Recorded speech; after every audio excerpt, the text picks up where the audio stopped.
Hey guys, hope you're having a great day. My name is David Booker. I'm the pastor at Acts Church in Waco, Texas.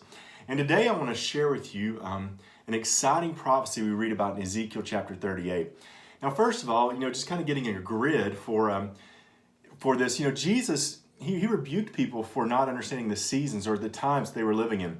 We won't know the day or the time by which the Father is fixed for different things, but we should recognize the seasons we're living in. And so, first of all, guys, we live in an exciting season. We live in a season where Bible prophecy is being fulfilled.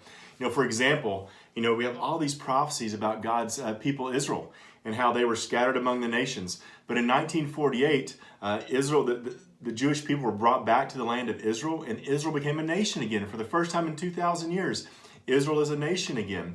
And then in 1967, the times of the Gentiles ended. In other words, the times that the Gentiles were in control of Jerusalem ended, and now Jerusalem is for the first time in 2,000 years, under the control of Israel. And so Ezekiel 38 is a prophecy that has not been fulfilled yet. We know historically that this prophecy hasn't been fulfilled. And since we're living in a time when Bible prophecy is ramping up or being fulfilled, we can know that this is coming soon. And so today we want to go through this prophecy. And in fact, if you want to dig into it a lot deeper, I highly recommend a book by Pastor Derek Walker of the Oxford Bible Church titled The Imminent Invasion of Israel. So he goes a lot more in depth, and there's a lot of teaching out there on this. But it's a great way to go more in depth on this prophecy. But today we'll spend maybe 15 minutes just reading through it and understanding it. So we're going to start in Ezekiel chapter 38, verse 1. It says this: "The word of the Lord came to me." So this is God saying this, right? So it's going to happen. God said it. "The word of the Lord came to me, Son of man, set your face against Gog." So the word Gog means ruler or a strong ruler, a leader. So set your face against this person of the land of Magog, the chief prince of Meshach and Tubal, and prophesy against him. So he lists this guy, Gog, the strong ruler, who is over the land of Magog, who's the chief prince of Meshach and Tubal. So first of all, we've got to understand that the geopolitical lines that were around 3,000 years ago aren't the same today. But because this prophecy hasn't been fulfilled yet, we've got to go back and look, say, where were these nations then and where are they now, so that we can understand this prophecy. So during Ezekiel's time, the 5th century BC, Magog was a very real nation. And today, the land of Magog, what occupies that piece of land today is the nation of Russia and the Central Asian countries that were formerly part of the Soviet Union. We can go back and look at historical sources like Flavius Josephus and understand that this is where these countries were at this time. So we know where they were. So today we can say, hey, this is what is current day Russia. So we could, for our understanding, know that Magog is what is current day Russia. And he said, this is what the sovereign Lord says: "I am against you, Gog, the chief prince of Meshach and Tubal."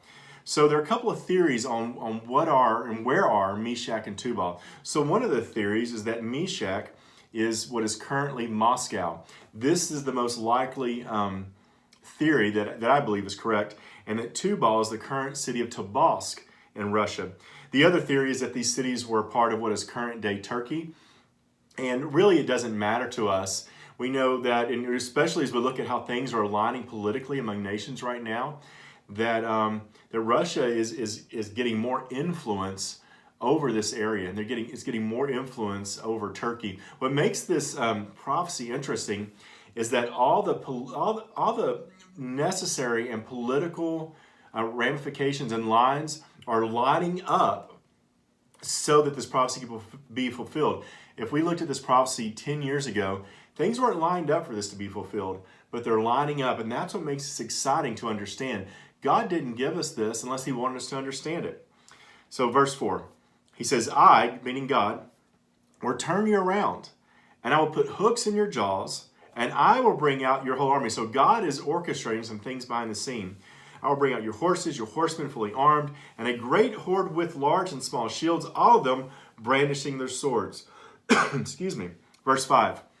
So he says, I'm going to bring you out. He says, a great horde and other people as well. And now he lists these other people. So verse 5, he says, Persia. Well, we know for sure that Persia is what is current day Iran. He says Cush, which is current day Sudan. He says, and Put, which is current day Libya, will be with them, all with shields and helmets, and also Gomer. Well, Gomer was a place that was settled by the Cimmerians, not Sumerians, but Cimmerians with a C, and they settled in what is current central Turkey today, with all of its troops and Beit Togarmah. So Beit means house, and this is a people, the house of Togarmah. They also settled what is current day Turkey. And so he says, I will gather all these nations from far north with all of their troops, many nations with you. So he says there's going to be this coalition of nations, and they're going to come out, and as we get into the prophecy in a minute, it says these nations are going to form a coalition, and they're going to attack the mountains of Israel. So again, what's interesting about this is just now in 2020, are we seeing the political alignments where there is, these countries are aligning themselves together. I mean, just a few years ago, Turkey wasn't aligned with Russia, but now it is. That's super interesting. These other countries are all what are current day Muslim countries who Russia is more and more trying to sway them, trying to become an ally of theirs. And so it really makes sense that there could be a coalition of these countries getting together to do something. So verse 7, it says, get ready, be prepared, you and all your hordes gathered about you, and take command of them. So he's talking to Gog, this strong ruler. After many days you'll be called to arms. In future years you will invade a land that has recovered from war, whose people were gathered from many nations to the mountains of Israel. So we know that the people that have been gathered from many nations to the mountains of Israel are the Jewish people. It's Israel becoming a nation again, which had long been desolate. The Jewish people had not been there for a couple of thousand years. They've been brought out from the nations, and now all of them live in safety. So we know that it's, live in safety means is that now they have a strong military, so they live in safety, even though they have problems with terrorists and Palestinians. They live in relative safety today. They also live in safety because the United States is a protector of Israel. So they live in relative safety today. Verse 9, you and all your troops and the many nations will go up with you, advancing like a storm, and you will be like a cloud covering the land. So he says, you're going to come and you're going to invade the mountains, and that's what it said. It didn't say Israel.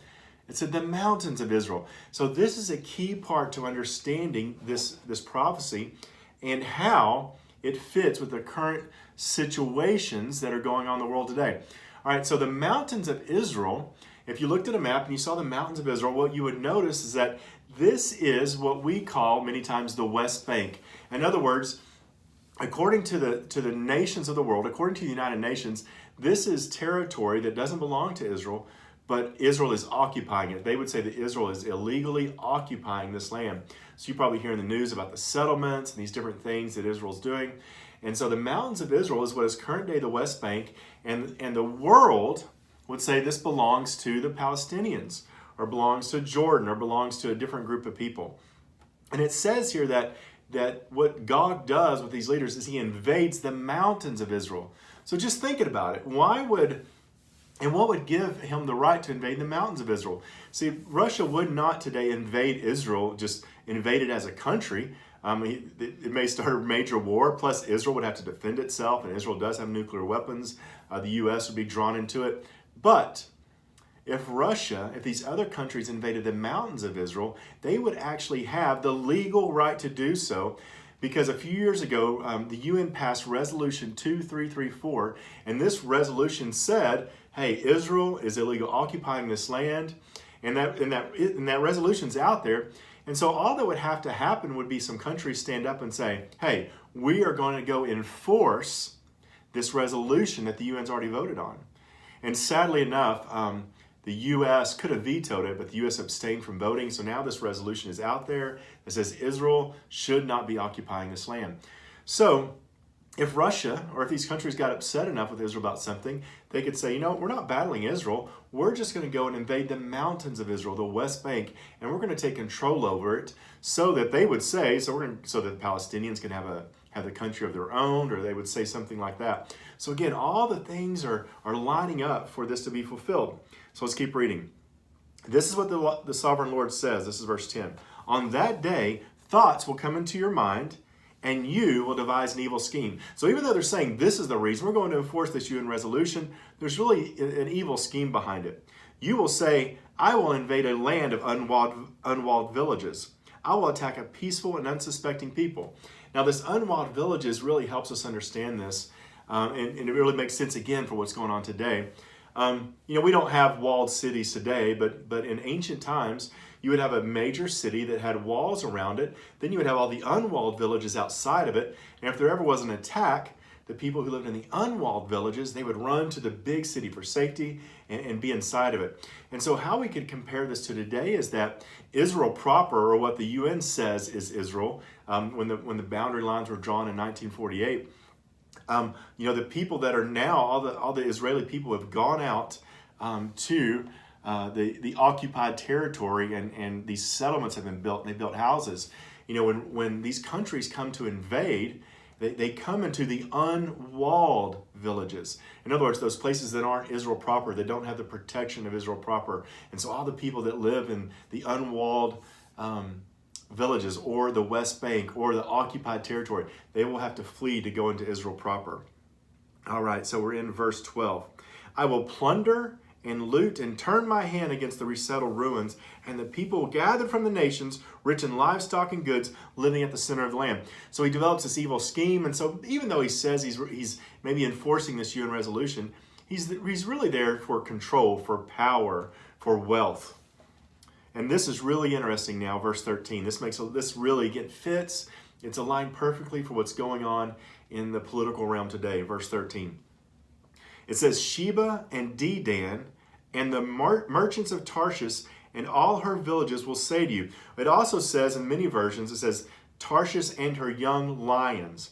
So Sheba, Dedan, Tarshish and her young lions will say this, have you come to plunder? Have you gathered your hordes to loot, to carry off silver and gold, to take away livestock and goods, and to seize much plunder? So in other words, you have these countries who actually stand up and rebuke Magog, who rebuke Gog, who rebuke these nations that are doing this. But all they do is rebuke. They don't get involved. It doesn't say they get involved in a fight.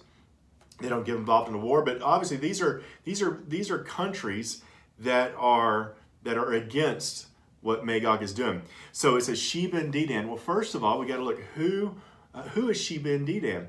Well, Sheba and Dedan is what is current day Saudi Arabia. So what's super interesting about this is here's a Muslim country, yet we know in the current political situation, this country is aligned with the West. It's not aligned with Russia. It's not aligned with these other Muslim countries. It's aligned with the rest. And it says, and the merchants of Tarshish. Well, Tarshish is what is current day the UK, England. Some say it's Spain, but if we look at scripture and we look at different things, it doesn't make any sense for it to be Spain. Remember, this is where Jonah was trying to flee as far as he could, to the end of the world, and he was going to Tarshish. And so it says that Sheba, Dedan, Tarshish, which is the UK, and its young lions. Well, who are the young lions of Tarshish? So that would be the United States, Canada, Australia, all these countries that came out of Great Britain, that came out of the UK. And they will rebuke Magog for this. Well, again, everything politically is currently aligned, and it wasn't 50 years ago. It's currently aligned for these countries to stand up and rebuke Gog for doing this. Verse 14. Therefore, son of man, prophesy and say to Gog, this is what the sovereign Lord says, in that day when my people Israel are living in safety, they're living in safety today, will you not take notice of it? You will come from your place in the far north.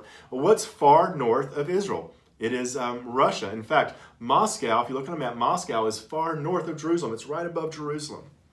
And many nations with you, all of them riding on horses, a great horde and a mighty army. Of course, he sees horses. He doesn't see helicopters and tanks as we have today, but he's describing it the best he can. You will advance against my people Israel like a cloud that covers the land. In days to come, Gog, I will bring you against my land so that the nations may know me when I am proved holy before their eyes. So God says, I'm going to do this, but I'm going to do it so that I can get glory. This is why I'm going to do it. Verse 17. This is what the sovereign Lord says.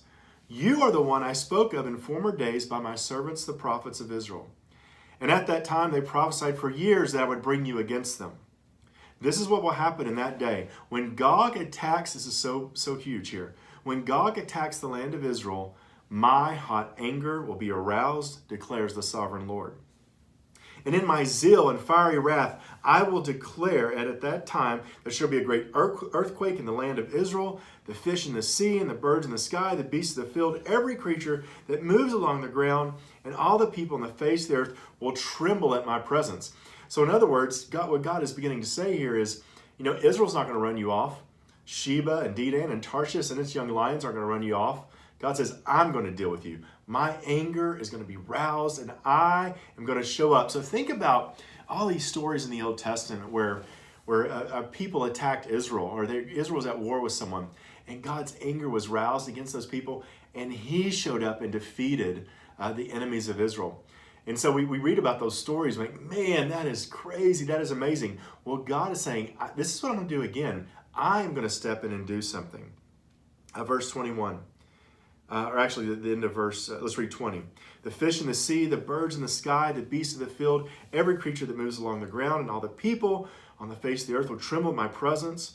The mountains will be overturned, the cliffs will crumble, and every wall will fall to the ground. God is going to do something major here.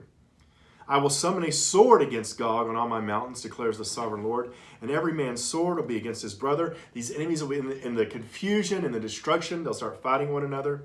I will execute judgment on him with plague and bloodshed. So not just the earthquake, not just the fighting, but there's going to be sickness.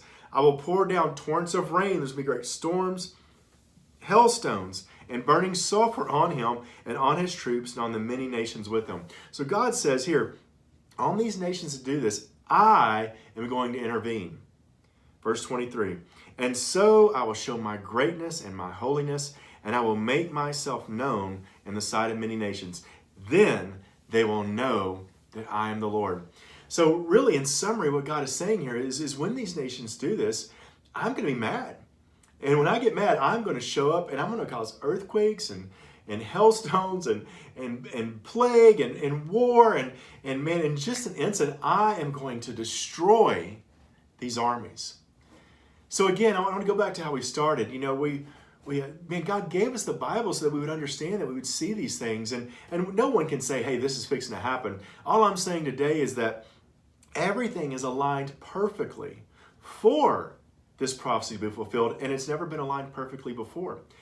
And so, first of all, the first thing that had to happen was Israel had to become a nation again. So in 1948 that happened, and Israel has been fighting for its existence ever since. But they live in relative safety because of their army, because of their military might, because of the United States. And so these countries are going to form a coalition, just like the U.S. did to invade Iraq. But these evil countries are going to form a coalition. They're going to invade. And maybe, I said evil. I shouldn't say the countries are evil, but the man leading this is evil.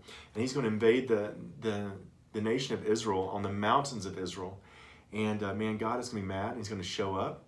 And so when this happens, God says the purpose of this is really for my glory, that people will know that I'm the Lord. So I believe when this happens, there'll be a great revival, because we have this prophecy, millions and millions of copies in the Bible of this prophecy.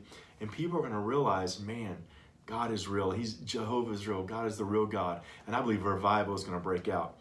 So isn't the Bible exciting? Just want to encourage you to dig deeper into this prophecy and get revelation of your own of what God is saying. God has plans, and he's revealing what he's going to do to the church. Love you guys. Have a great day. Hope you're blessed by this teaching.